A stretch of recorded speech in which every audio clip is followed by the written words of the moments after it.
Well, welcome to Tuesday's Tools on Purpose at the Business on Purpose podcast. Tuesdays are all about equipping you with the tools you need to run your business with attention and purpose. Our mission here at Business on Purpose is to liberate business owners from chaos so they can make time for what matters most.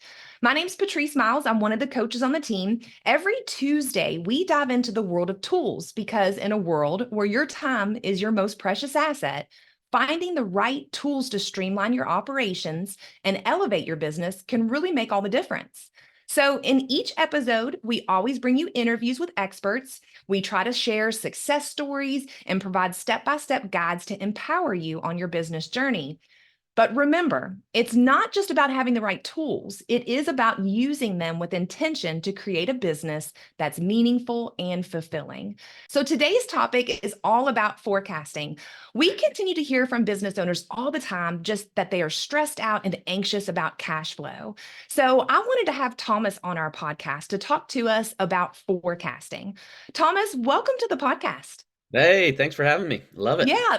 Can you tell us just a little bit about yourself? Yeah, absolutely. So I'm the director of coaching here at Business on Purpose. Sounds way cooler than it actually is, but that's all right. I got a wife, Rebecca, got 3 kids, T, Nan, and Rob. So life is crazy. They're ranging from 2 to 6 years old. And so it's awesome. Been around BOP for 3.5, almost 4 years now. And so I love every minute of it. Love getting to work with business owners, love getting to build out new content, new tools, and just getting to walk alongside business owners as we liberate them from chaos. Awesome. Well, thanks so much for coming. Talk to me. What exactly is forecasting? Yeah, I feel like forecasting sounds a whole lot more complicated than it actually is, right? Like people look at it and, well, you can't do that. There's all these, no, it's as simple as projecting out, 4, 6, 12 months, 18 months in some cases with some of our builders, projecting out your revenue, projecting out your cost of goods, projecting out your draw schedule, projecting out your fixed expenses and kind of your non-cost of goods expenses, and then looking at all that to figure out, all right, what is our projected net income? What is our projected profit going to be on all of that? So when we're talking, at least for simplicity's sake today, when we say forecasting, that's what we're talking about. Awesome. And let me ask you this, Thomas. Why should a business owner use forecasting in their business?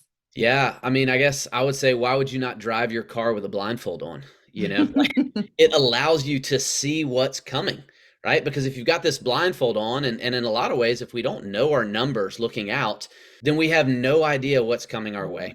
And so the importance for us is it allows us to think through payroll decisions. Can we afford to give people raises? Or what happens in their performance review when they ask about a raise? What do we do? Do we just figure it out? Or do we actually have a filter and a system that we can run it through to make an educated decision? Or how do we know that we need to hire another crew? How do we know that we need to go out and get more business? Or man, we've got more than we can handle.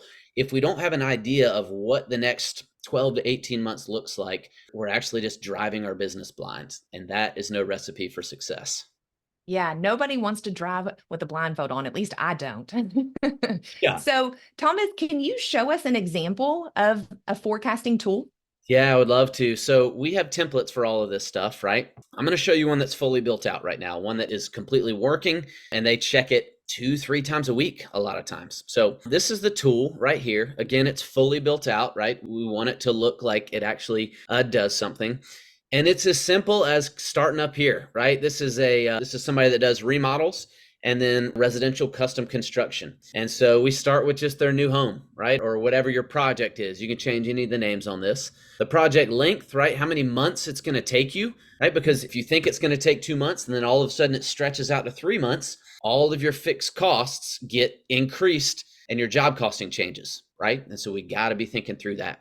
So it starts really simple with the contract value of the job and then coming in and saying, okay, we expect, 24,000 of that to hit in January, 36 of that to hit, in February, March, whatever it ends up being, right? This one actually, they had some change orders that they actually went up on it. So the contract value changed over those 3 months. Coming down here and saying, all right, this Minsky job right here, $24,000 contract value. So we knew we were getting a deposit in January of 50%, but we weren't actually going to start and finish that project until July. And so you can go ahead and forecast out and project that revenue for us to take that draw in July. Now you start multiplying that out times all of your projects where all your revenue is going to come throughout the entire year. and you get your subtotals down here. So go ahead, we got some formulas in here to add it up, and you can say, all right, we got 145,000 here, 185, 163, 125, and we can actually hone in to realize, all right, our break-even point that we have to make with our average cost of goods that we bring in, okay, with our payroll expenses, our non-payroll expenses, is right around this $106,000 number. So we know just to break even, not to make any dollars of profit, we've got to hit $106,000 a month in this particular situation. So you can run those numbers, and it actually really helps you to be able to see, all right, man, June, they had a really tough month. They were only able to bring in $30,000, and it shows that they lost $18,300. We've got some formulas in here. So it goes green when you're actually projected to make money, red when not. And so you can look out, and you can even come over here and highlight all this and say, all right, we are projected to do $34,706 of profit. Now, some people might say, man, that's awesome. I would love to have that. Others would be like, heck no, we got to go out, find more business, and make more profit, right? But at least at the end of the day. Now you can come over, and for them, we can look over to 2024. The numbers start getting a whole lot better. They weren't content with those numbers, right? So we came down here, we looked at average payroll, okay, because you add your expenses in down here, your average payroll, your monthly non-payroll expenses. Remember, you want to put your payroll tax in that top one up there. So non-payroll expenses, office rent, internet, that note on the truck that we have debt payment on, that cleaning service that comes and cleans our office, whatever all that fixed expenses is every single month, we want to put that right there. And then our cost of goods expense. Now for them, their cost of goods is about 83%, or that's at least what we're allocating for the cost of goods there. And so we just put in a simple formula of our projected revenue for the month times 0.83. You can see up here, that gives us 248 grand here, 349 here, 291 here, so on and so forth down the way. And then a simple formula of total revenue minus payroll, minus non-payroll expenses, minus cost of goods is going to give us our projected net for the month. So here's where I really like this, Patrice, because here's where it starts becoming an active document. Is at the end of the year, say your team looks at you and you go, all right, we really do want to give everybody a raise. Like, what do we do? How do we know what we can afford? You can start playing with it. You can say, all right, if we want to give, say, everybody a 10% raise. So your payroll is going to increase by 10%. So 10% of $12,000 is $1,200. You would come in here and, that would give you what, 13,200. You hit enter, boom, it changes your projections right there. Love it. You can even take this, you can drag it all the way down and see what it does there through the rest. I'm going to undo this because this is an active person. I don't want to mess their spreadsheet up, but you can start to play with the numbers a little bit. You say, well, what happens if we get our cost of goods down to, instead of 83% to 82%, which you should be able to change your cost of goods, between 1% and 2%. But that makes a huge difference, right? Because now, if you look at it, instead of our net being 24,957, if we change it by 1%, our net income for the month goes up by about $3,000. That's a big deal to the bottom line of a business. You start looking at that over the course of the year, over $2, $3, $4, $5 million, and 1% in your cost of goods is a big, big difference. So you can start playing with all the numbers here.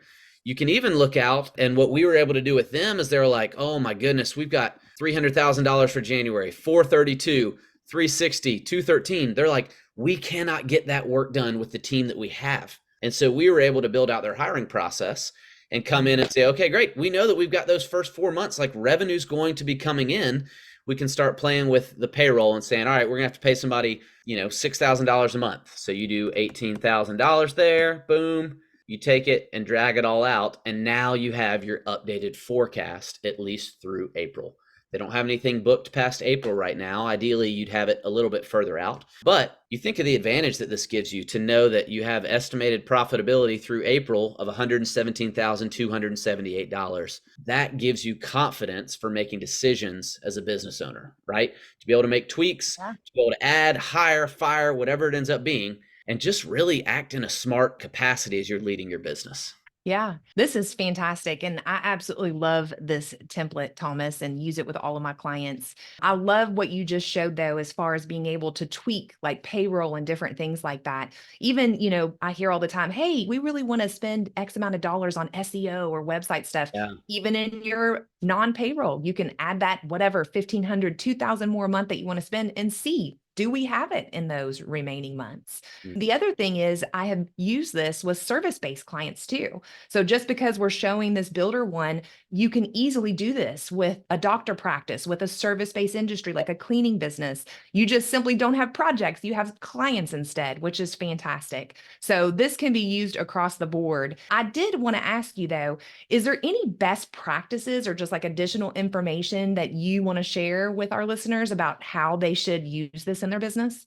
Yeah, a couple of things there. I mean, the first is just to start, right? Like Yeah. everybody wants it to be perfect right away, and it's just not going to be perfect, and that's okay. But if you can start by thinking through your draw schedule, if you're in the contracting world, or start by putting your patients down, and okay, if our average patient visit is X amount of dollars, great, we can at least start there. Then, if you're reviewing it frequently and you're looking and you're saying, all right, we're actually projecting $50,000 a month, but our actuals are 44 or 45,000, great. You can know that, okay, based on our projections, we typically come back in a little bit lower than that. And so you can start to adjust some of that based on expectations. The second thing I would say there would be get as far out as you can and start to get creative with some of it, right? Because I do think if you can make some hires, right, and take some of that weight off your shoulders, it gives you some of the confidence instead of having to borrow it and just wing it. Like, trust the system. So if you can run it for 6 months and know, okay, our forecasting tool, like, it's really, really working, maybe don't do it the first month, but if you've got 3 to 6 months out there, it really does give you the freedom to be brave and to take some leaps of faith in your business, knowing that the numbers are there to support it and you're not just driving blind. Yeah. And what I hear you saying is exactly what in the beginning of the call you said your client does, reviewing it over and over again, at least on a weekly basis. So that way you can update or make changes. I love this, Thomas. Thanks so much for joining us today because I know that this tool is definitely liberating business owners from chaos and they can actually sleep at night because they know exactly what their cash flow is on a monthly basis and that they have what they need, or they know that they don't and they need to go out and get it. So that is a wrap for Tuesday's Tools on Purpose. Enjoy your new tool, forecasting, and remember that every small action can lead to big results. So, what action are you going to take today in regards to forecasting? Write it down and then go and implement. For those of you that are tired of living in chaos or just eager for more knowledge and are interested in advancing your business journey through coaching, please feel free to contact me at patrice@mybusinessonpurpose.com. Again, that's patrice@mybusinessonpurpose.com. I'd love to connect with you, learn more about your business. We also have a healthy business owner assessment. If you are brave enough to take it, Kevin is actually going to put the QR code and the website for you to take that assessment. I will let you know a 0 is not good, but a 40 is really good. So take that test. You'll get it emailed immediately and you can find out the health of your business. All right, guys, that's a wrap, and I'll see you next Tuesday. Thanks.